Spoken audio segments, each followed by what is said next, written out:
have. And he told me, you're better off owning a beer hall than being a doctor. That's what he said to me. And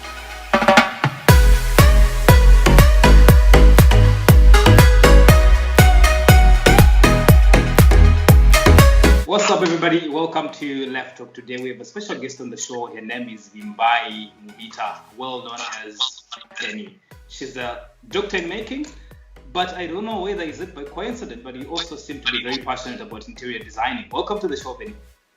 thank you so much. I'm so excited to be here. I've been waiting for this for a while now. So thank you so much for having me. It's very, very good to have you here. And trust me, there is one thing that I've got to give it to you. I don't know if this is the right terminology to use in this conversation, but I love your obsession with vision boards. Every time you speak about it in a conversation, you speak about it with so much passion. And trust me, when you talk about it, immediately I tend to shift my attention to a scripture in Habakkuk chapter 2, verse 2 by Prophet Habakkuk, when I was saying that, and the Lord said to me, write your vision, make it plain, that he who reads it may run with it. Hallelujah.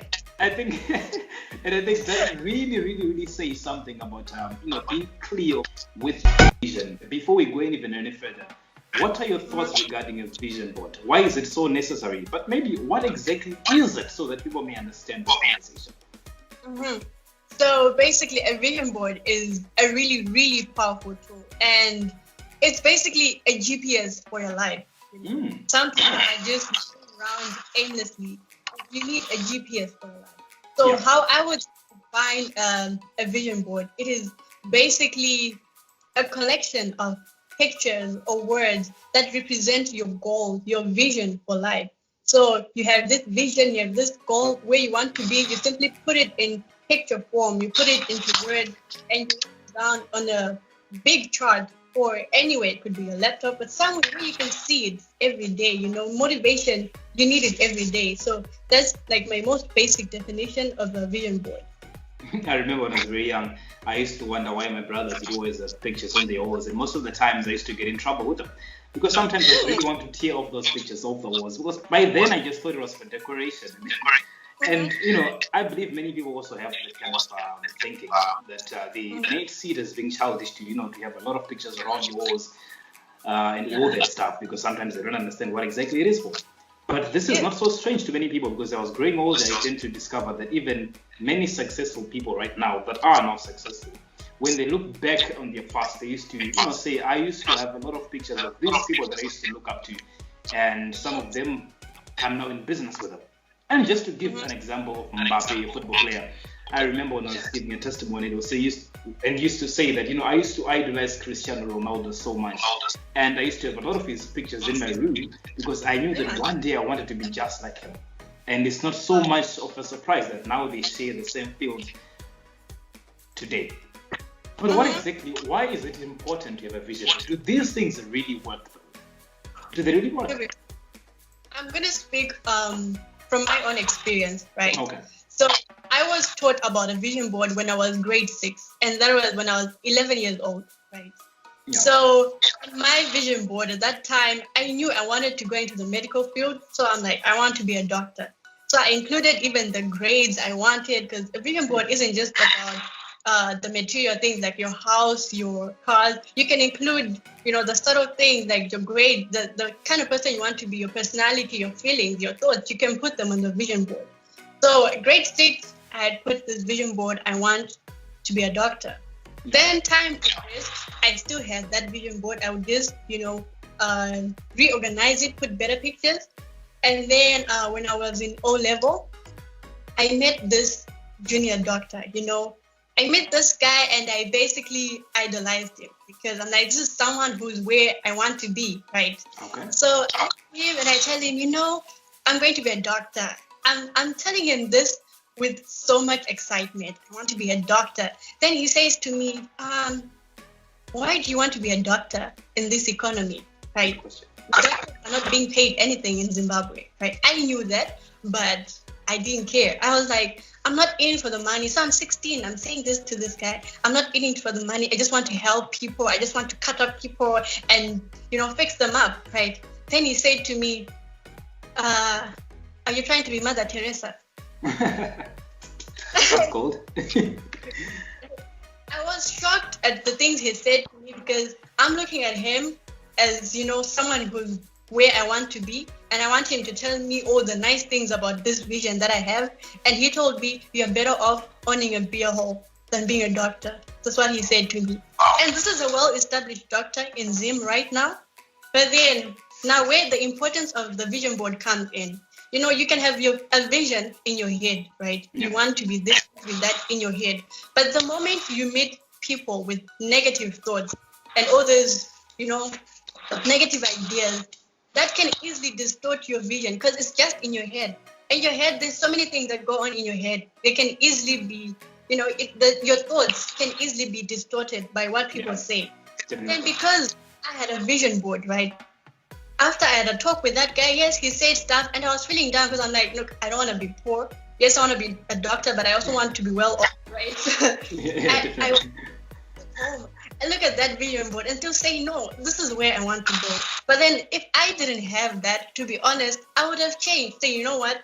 I'm going to be something else. I'm going to own a beer hall, like you said, So the importance of a vision board is to protect your vision, to be honest. You need to protect your vision because you can't just keep it in your head. So many things go wrong. When you're stressed, your vision can change. But then when it's there, when it's written down, it kind of solidifies it as well. Yeah.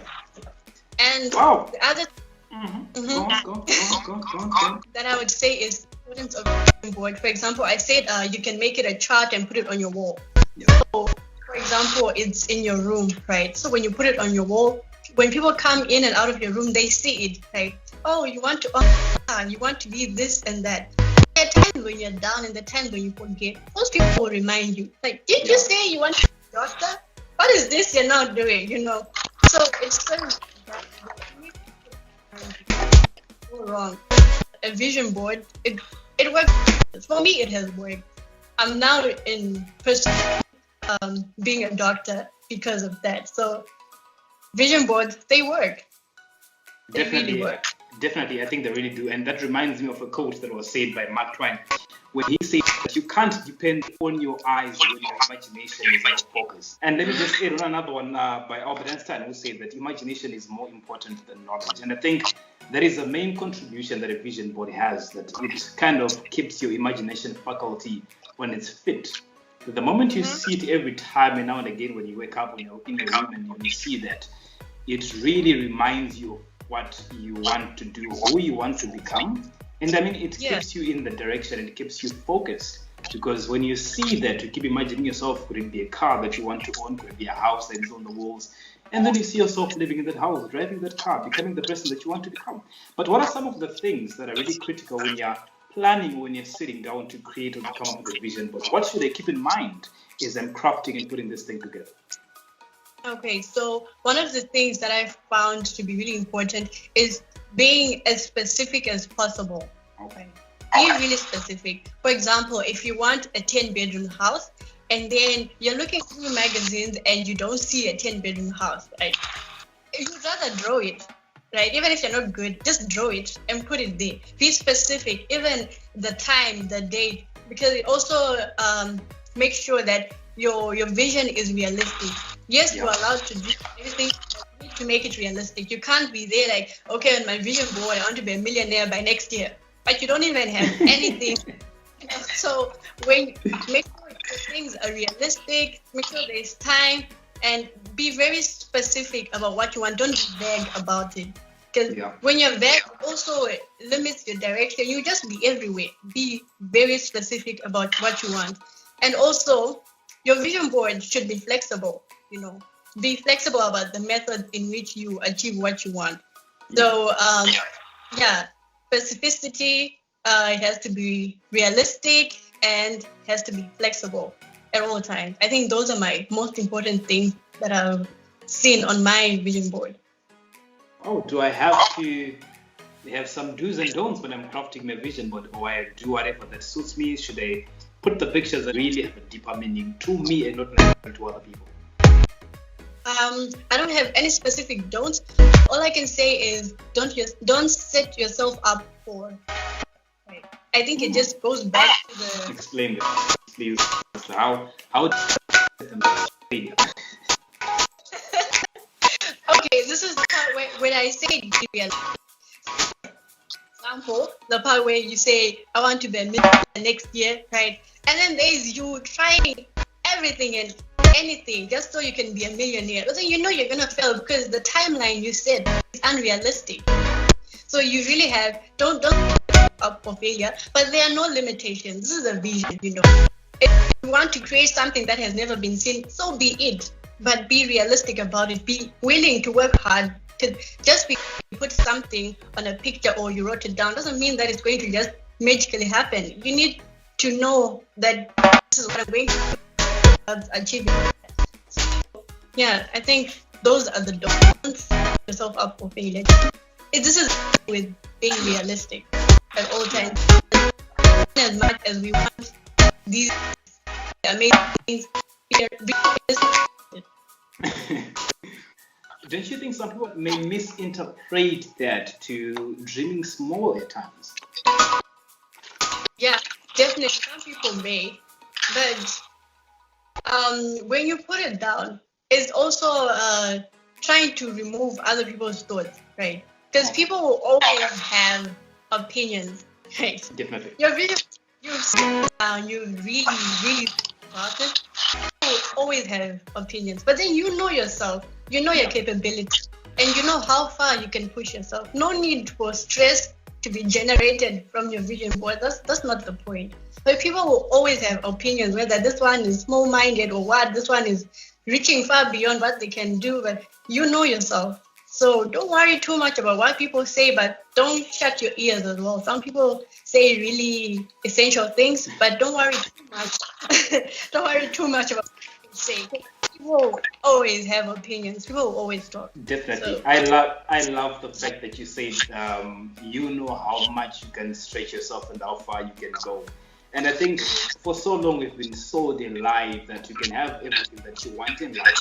I think that is half truth. People need to finish it up and say, as long as you're willing to stretch yourself or to put the work that is required for you to achieve it. So yes, despite the vision board that you might have crafted on the walls, the things that you're seeing every day, but the question is, are you willing to put in the work that is necessary for you to bring that vision board to reality? And another thing, just to add on what you said, I think as you were speaking, this dawned on me that, you know, it's said that one becomes who they want to become in their mind first before it manifests in reality.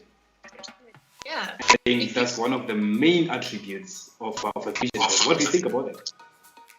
You know, if you imagine it, you can create it. How do you create something that's not in your head? Yeah, it's hard to just go about something aimlessly. Like build a house with no plan. Like so many things go wrong. You can't. So if you can imagine it, you can create it. See it in your mind. Imagination is key to success in anything, you know. Even if things are hard and whatnot, your mind is a place. That's why you need to protect it. Sometimes you just have to put it down on paper and keep it protected on a wall there. So big thing, imagine it in your head, visualize it, and find people to support that, you know. You need to cut off people who are saying negative things. Do it. It's your vision, you know. Yeah. All right, definitely, and we will have to make a vision. This has challenged me so much because I think I'm somebody who has been procrastinating so much about making a vision board. But I used to believe I have this kind of mindset that I have a lot of pictures, of course, of the things that I want to achieve. I have a lot of things, but they're in my phone. They're not necessarily on my walls. Do you think there is so much of a difference between just showing the things in my phone and then once in a while and having them straight on the walls? What is the main difference there? The difference is that they are not organized. Like when we go back to the part where we say we want it to be specific, we want to put dates, and it's just in your phone. Even when you're looking for it, you have to go through dozens and dozens of pictures before you get to that thing. So there is no specific goal to say, okay, this is what I want. If I see it in your phone, I won't know this is Anis's vision board. It's just a picture of a house that he likes, you know. So, and I was even surprised before when we had the talk to say we're going to have this interview. I asked a few people in my class, you know, quite a handful, say, do you know what a vision board is, right? Like, no. So I was curious to say, okay, how did you get here? To know how did you get here? Because what have people been using all along, So, I think many people have an idea of what a vision board is. They know what it is, but they don't know what it is. In the sense that they do, maybe they might have come across it, but they just don't know that this is a vision board. Because a lot of people have seen a lot of pictures, a lot of walls, but they still wonder, well, what is this for? They will just think maybe it's just this person is decorating their room or something.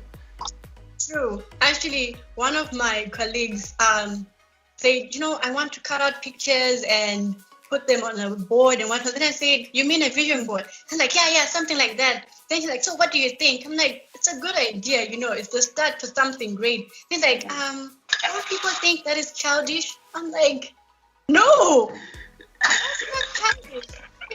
No, in every successful mind, there's a vision board.